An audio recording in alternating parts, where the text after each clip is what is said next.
হাসিনা সরকারের পতনের পরই কার্যক্রম নিষিদ্ধ ঘোষিত আওয়ামী লীগের নেতাকর্মীদের পুনর্বাসনের অভিযোগ উঠেছে বিএনপি ও জামায়াতের বিরুদ্ধে। এমনকি নিষিদ্ধ ঘোষিত ছাত্রলীগ নেতাকর্মীদের পুনর্বাসনের অভিযোগ উঠেছে দলগুলোর ছাত্র সংগঠন, ছাত্রদল ও ছাত্র শিবিরের বিরুদ্ধে।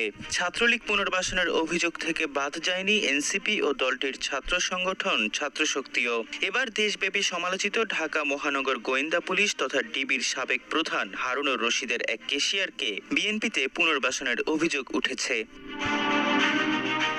ফরিদপুরের 3টি উপজেলা ও পৌর শাখায় সম্প্রতি বিএনপির কমিটি ঘোষণা করা হয়েছে। এতে কার্যক্রম নিষিদ্ধ আওয়ামী লীগের পদধারী নেতাই আছেন 15 জন। ফেসিবাদী দলটির অন্যান্য অঙ্গ সংগঠনের নেতাকর্মী আছেন 12 জন। এসব কমিটিতে পদ পেয়েছেন ডিবি হারুনের এক কেশিয়ার। কমিটিতে আলফাডাঙ্গা উপজেলা আওয়ামী লীগের বিজ্ঞান ও প্রযুক্তি বিষয়ক সম্পাদক মিয়া আসাদুজ্জামান ওরফে আসাদ মাস্টার বিএনপির কমিটিতে 11 নম্বরে সহসভাপতির পদ পেয়েছেন। তিনি 2021 সালের ইউনিয়ন পরিষদ নির্বাচনে নৌকা প্রতীক নিয়ে টগরবন্দ ইউনিয়নের চেয়ারম্যান নির্বাচিত হন।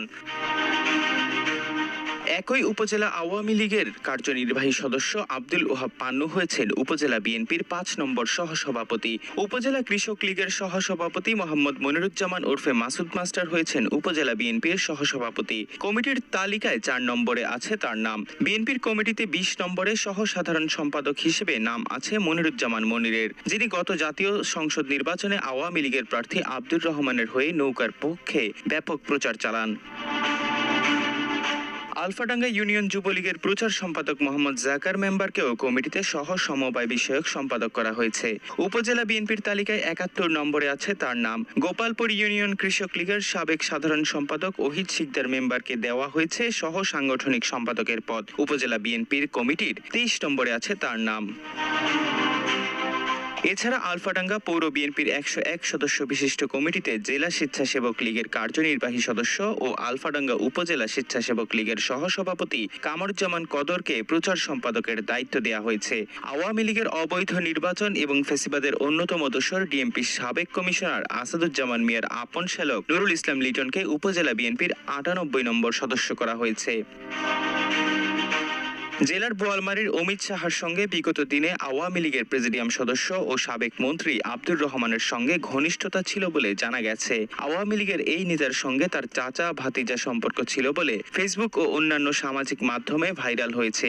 তাকে উপজেলা বিএনপির কোষাধ্যক্ষের মতো গুরুত্বপূর্ণ দায়িত্ব দেওয়া হয়েছে।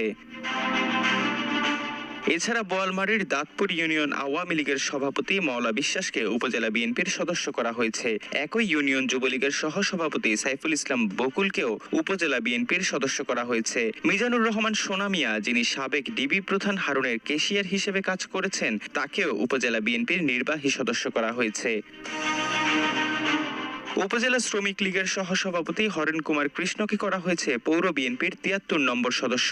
সাতইর ইউনিয়ন যুবলীগের সাবেক সদস্য গোপাল সাহাকে উপজেলা বিএনপির সহ কোষাধ্যক্ষের পদ দেয়া হয়েছে।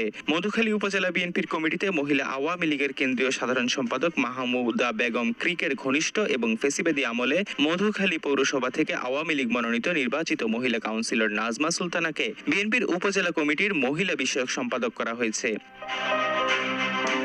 এছাড়া আওয়ামী লীগের সক্রিয় কর্মী হিসেবে পরিচিত মিলন মোল্লাকে সহ দপ্তর সম্পাদক পদ দেওয়া হয়েছে। আওয়ামী লীগের আরেক কর্মী রায়হান মোল্লাকে পৌর বিএনপির কোষাধ্যক্ষ পদ দেওয়া হয়েছে। আওয়ামী লীগ কর্মী মিরাজুল ইসলাম মিল্টনকে করা হয়েছে উপজেলা কমিটির সহসভাপতি। আওয়ামী লীগের সক্রিয় কর্মী আনোয়ার হোসেনকে করা হয়েছে উপজেলা বিএনপির সদস্য। এই প্রসঙ্গে জানতে চাইলে জেলা বিএনপির সদস্য সচিব এ কিবরিয়া স্বপন জানান, সেন্ট্রাল থেকে ফরওয়ার্ড করে কমিটি জমা দিয়েছে, এজন্য অতটা যাচাই বাছাই করার সময় পাওয়া যায়নি। তারপরে যদি এমন কোনো দালিলিক প্রমাণ থাকে কমিটিতে এমন কেউ স্থান পেয়েছে যারা আওয়ামী লীগের সঙ্গে যুক্ত, তাৎক্ষণিকভাবে তাকে দল থেকে অব্যাহতি দেয়া হবে।